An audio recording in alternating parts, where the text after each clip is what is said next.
कहानी का शुरुआत हजारों साल पहले का दिखाया जाता है, जहाँ पर एक लोहार अपने बेटे कोनन को अपनी बनाई एक खास तलवार को दिखा रहा था।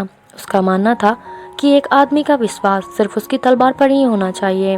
अगले दिन कोनन जब अपने दोस्तों के साथ जंगल की सफाई कर रहा था, तो उसे कुछ आवाज आता है। वो सामने देखता है तो उसके दुश्मन आ रहे थे, जिसको देखने के बाद कोनन तो भागकर अपने गांव की तरफ जा रहा था, मगर उसके दुश्मन उससे पहुंचने से पहले वहां पर पहुंच जाते हैं और उसके गांव के सभी लोगों को मारना स्टार्ट कर देते हैं। गांव में मची भागदौड़ को देखकर कुछ ही लोग अपना तलवार उठाकर लोगों का सामना कर पाते हैं, जिसमें से कोनन के डैड भी थे। तभी रेक्शा नाम के एक आदमी ने कोनन के डैड के ऊपर पीछे से हमला कर दिया, जिसके बाद तो उसने कुछ कुत्तों को खुला छोड़ दिया ताकि वो जख्मी लखारे को अच्छी तरीके से मार सके। इसके बाद उस फौज का लीडर टॉम कोनन की मॉम की तरफ बढ़ने लगा, जिसके बाद कोनन की मॉम ने अपने आप को बचाने के लिए तलवार का इस्तेमाल करने की कोशिश तो की, पर टॉम ने बड़ी आसानी से कोनन की मॉम की आंखों में देख करके उसे अपने बस में कर लिया। बात तो उसने कोनन की मॉम का एक झटके में ही सिर धड़ से अलग कर दिया। वही इसके बाद कोनन ये सारी चीजों को देखकर काफी ज्यादा सहम चुका था। इसके बाद उन सारे बच्चों को बंदी बनाकर अपने साथ ले गए वो दुश्मन। उन्हें गुलामी के लिए एक जगह पर भेज दिया जाता है, पर किसी को भी पता नहीं था कि वो हमलावर आए कहाँ से थे आखिर, और फिर गए तो गए कहाँ पर, किसी को भी ये बात पता ही नहीं चला। पर इधर कोनन को उस फौज का सिंबल तो काफी ज्यादा अच्छे से याद हो गया था, जिसमें 2 सिर वाली नागिन थी। जिसके बाद तो उन सारे बच्चों का इस्तेमाल एक बहुत ही बड़े पहिए को चलाने के लिए किया जाता था, जिसे वो सारे लोग व्हील ऑफ पेन के नाम से जानते थे। जिसके बाद कुछ साल यूं ही बीत गया और कोनन एक साधारण बच्चे से एक ताकतवर आदमी में बदल गया, जो अकेला ही व्हील ऑफ पेन को अकेले ही चलाने का ताकत रखता था। उसकी इसी ताकत को देखकर उसके मालिक ने उसे लड़ाई में भेजना शुरू कर दिया, जहाँ पर वो बड़ी आसानी से लोगों को हरा देता था। इसी के चलते उसे तलवारबाजी और बाकी की चीजों की ट्रेनिंग भी देना शुरू कर दिया गया। इन सारी चीजों के साथ साथ वो पढ़ना लिखना भी सीख रहा था, और लड़ाई जीतता ही जा रहा था, जिसकी मदद से उसका मालिक तो काफी ज्यादा अमीर बन चुका था। इसलिए आखिरकार उसने कोनन को आजाद ही कर दिया। आजाद होने के तुरंत बाद कोनन अपने गाँव की तरफ बढ़ना शुरू कर देता है, पर आखिर रास्ते में ही कुछ जंगली कुत्तों ने उस पर हमला करना शुरू कर दिया। उससे बचने के लिए उसने एक चट्टान का सहारा लेना चाहा।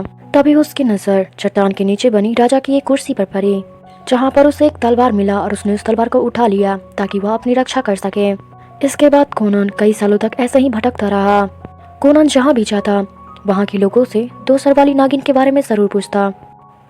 कोनन ऐसे ही भटकते हुए एक जगह पर पहुँच जाता है, जहाँ पर एक छोटा सा घर होता है। वहाँ पर एक औरत खड़ी थी, जिसने उसे अंदर आने का ऑफर दिया, और वो बहुत ही ज्यादा खूबसूरत लग रही थी। ये लड़की कोनन को उसकी बहादुरी के चलते बहुत पहले से ही उसके बारे में जानती थी। अंदर जाने के बाद जैसे ही कोनन ने उस औरत से उस 2 सर वाली नागिन के बारे में पूछा, तो फिर उसकी मदद करने के लिए पूरी तरीके से तैयार हो गई। लेकिन इसके बदले कोनन को उस औरत के साथ रात बितानी होगी। उस औरत की बात सुनने के बाद कोनन का चेहरा तो ऐसा था मानो नेकी और पूछ-पूछ। जिसके बाद वो औरत दिया कि जिस चीज की तलाश में वो भटक रहा है वो उसे साथीसार नाम के एक शहर में मिलेगा। वो दोनों इंटीमेट हो ही रहे थे कि तभी वो औरत एक चुड़ैल में बदल जाती है, जिसने कोनन पर हमला कर दिया था। कोनन अपने आप को बचाने के लिए उस चुड़ैल को जलती हुई आग में धक्का दे दिया। जिसके बाद तो वो औरत तुरंत ही आग का एक गोला बन गई और उड़ गई वहाँ से। अगले दिन कोनन जब उस घर से निकलने की तैयारी कर रहा था, घर के बाहर बंधे हुए एक आदमी पर पड़ी, जिससे बात करने के बाद उसे पता चलता है कि असल में उसका नाम साबुता है, जो धनुष चलाने में ज्यादा माहिर था और वो एक चोर था। लेकिन कोनन ने उसे आजाद करके उसके साथ खाना खाया, जिसके बाद तो दोनों के बीच में काफी अच्छी दोस्ती भी हो गई। इससे बीच कोनन ने साबुताई को अपने मकसद के बारे में बताया, जिसको सुनने के बाद उसका नया दोस्त यानी कि साबुताई उसकी मदद करने को तैयार हो गया। जिसके बाद वो दोनों साथीसार नाम के शहर में पहुंच चुके थे। जिसके बाद वो दोनों एक आदमी मिलते हैं, जो उन्हें बताता है कि जिस चीज की वो तलाश कर रहे हैं वो चीज उन्हें टावर ऑफ स्नैक्स में मिलेगा, जो कि एक नए धर्म के लोगों का मंदिर था। साथ ही उस आदमी ने बताया कि वहाँ पर बेशुमार खजाना भी है, जहाँ पर आईहोप का एक खास रूपी भी मौजूद है। उसी रात जब कोनन और साबुताई उस टावर के अंदर घुसने की कोशिश कर रहे थे, वहाँ पर उनकी मुलाकात एक वैलेरिया नाम की एक औरत से होता है, और ये लड़की भी एक चोर ही थी। जल्द ही उन दोनों ने का फैसला किया। थोड़ी देर के बाद जब वैलेरी उस मंदिर के ऊपर पहुंची, तभी उसकी नजर रेक्सॉर पर पड़ी, जो कि एक खास पूजा कर रहा था, जिसमें वो एक औरत को अपने वश में करके सांपों के भरे एक गड्ढे में फेंकना चाह रहा था, और वो बिल्कुल ऐसा ही कर रहा था। उधर कोनन और साबुताई उस जगह पर पहुंच चुके थे जहाँ पर आई ऑफ सरपेंट रखा गया था। लेकिन वहाँ पर एक प्रॉब्लम था, वहाँ पर एक बहुत ही विशाल सांप उस चीज की रखवाली कर रहा था। लेकिन लकीली वो सांप तो उस वक्त सो रहा था, जिसके बाद ये चोरी करने का अंजाम देते हैं। उन दोनों ने वहाँ पर मौजूद सारा खजाना लूट लिया। जिसके बाद कोनन की नजर एक नेकलेस पर पड़ी, जिसमें वही चिन्ह बना हुआ था जिसकी तलाश कोनन कर रहा था, यानी कि 2 सर वाले सांप का। जिसको देखने के बाद कोनन तो समझ गया कि वो जिस चीज की तलाश कर रहा है वो बिल्कुल सही जगह पे पहुंच चुका है। लेकिन तभी उसी तरह का था। जिसके बाद तो उन दोनों के बीच में काफी लड़ाई हो गई, पर कोनन जैसे तैसे करके उस सांप को मारने में कामयाब हो गया। इधर जैसे ही रेक्सल को उस सांप के मरने के बारे में खबर मिला, वो तो आग बबूला हो गया। उसने अपने सारे सैनिकों को उस आदमी के आगे यानी कि कोनन के पीछे भेज दिया।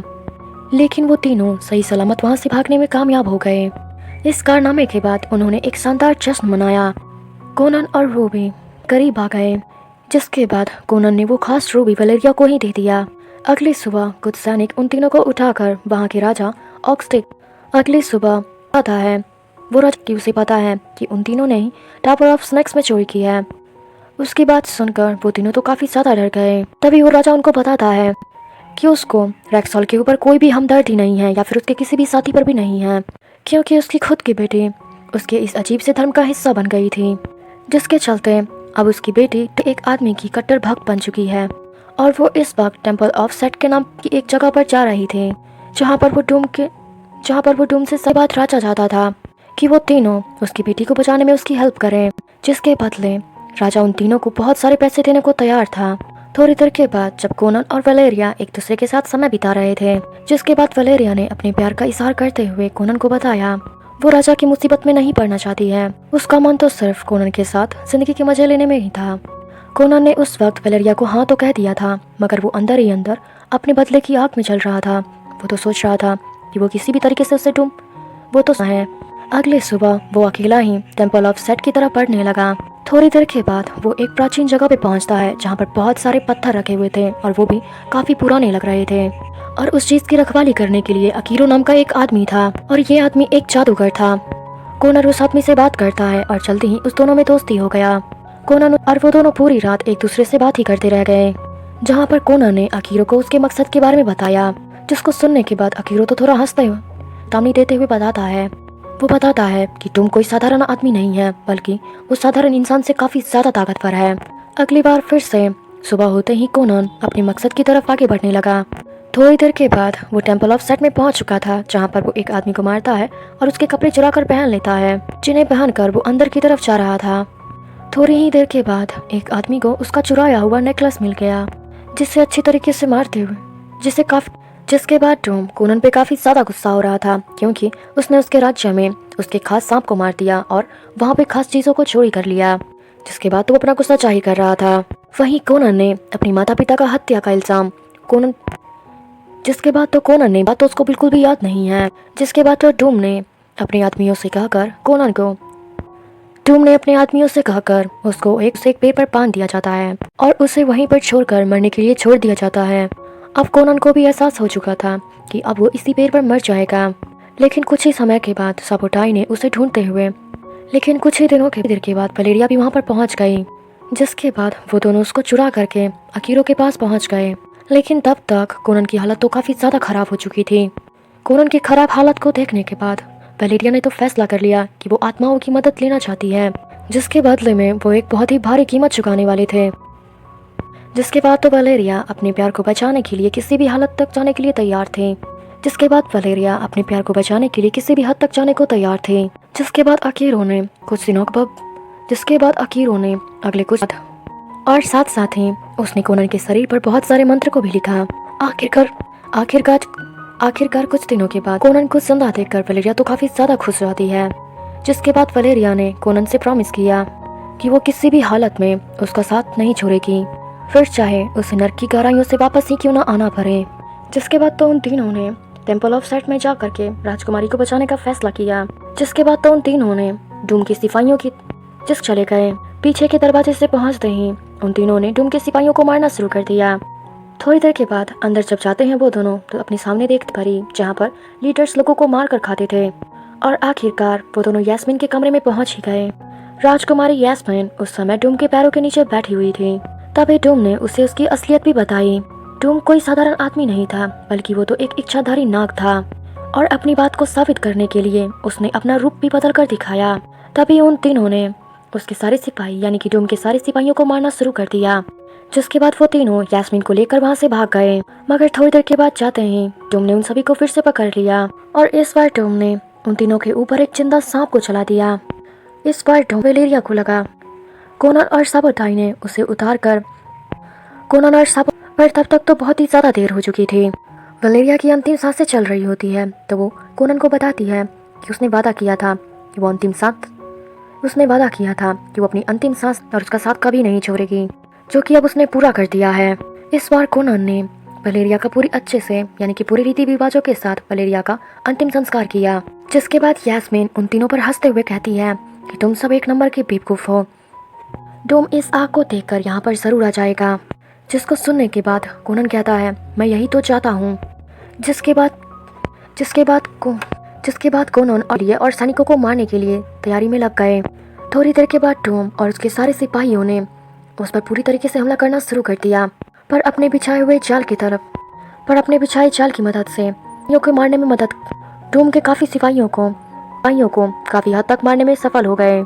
लेकिन रेक्सर कोनन के ऊपर काफी ज्यादा हावी हो रहा था जैसे ही वो कोनन को मारने वाला था, जिसके बाद वलेरिया अपने वादे के मुताबिक वहां पर पहुंच गई कि वो उसको बचाने के लिए नर्क की गहराइयों से भी वापस आ जाएगी, जो कि उसने पूरा किया। और उसने रेक्सर उठाकर कोनन ने रेक्सर के ऊपर हमला कर दिया। डूम अपने सारे सैनिकों के मरने के बाद अब वो चाह रहा था। डूम के सारे सैनिकों के मरने के बाद डूम ने आखिरकार यास्मीन को मारने का फैसला किया। इधर यास्मीन उससे अपने प्यार का इजहार करते हुए लेकिन डूम को इस बात से कोई भी फर्क नहीं पड़ रहा था और उसने एक जिंदा सांप को तीर बनाकर उसके ऊपर फेंक दिया। लेकिन एन वक्त पर कोनन उसके बीच में आकर उसकी जान बचा ली। कोई चारा ना देखते हुए डूम ने आखिरकार फैसला किया कि वो भाग जाएगा और वो ऐसा ही करता है। डूम अपने महल में वापस आता है और अपनी शक्तियों को बढ़ाने के लिए एक पूजा कर रहा था, जिसके बाद यास्मीन की मदद से कोनन एक बार फिर से मंदिर के साथ साथ डूम ने उसे बताया कि वो उसका बेटा है, क्योंकि डूम ने ही उसकी जिंदगी जीने का लक्ष्य दिया था, यानी कि उसने उसको जिंदा छोड़ दिया था। डूम ने अपनी पूरी ताकत से कोनन को अपने वश में करने की कोशिश की, जिसमें थोड़ी देर के लिए वो कामयाब भी हो गया। तभी कोनन वापस अपने होश में आया। तभी कोनन उसके सिर को पकड़ करके उसके श्रद्धालुओं के आगे फेंक दिया। ये देखकर वो सभी लोग डर गए और उसके बाद भागना स्टार्ट कर देते हैं, जिसके बाद कोनन ने उस मंदिर को आग लगा दिया और फिर यास्मीन को उसके पिता के हवाले कर दिया।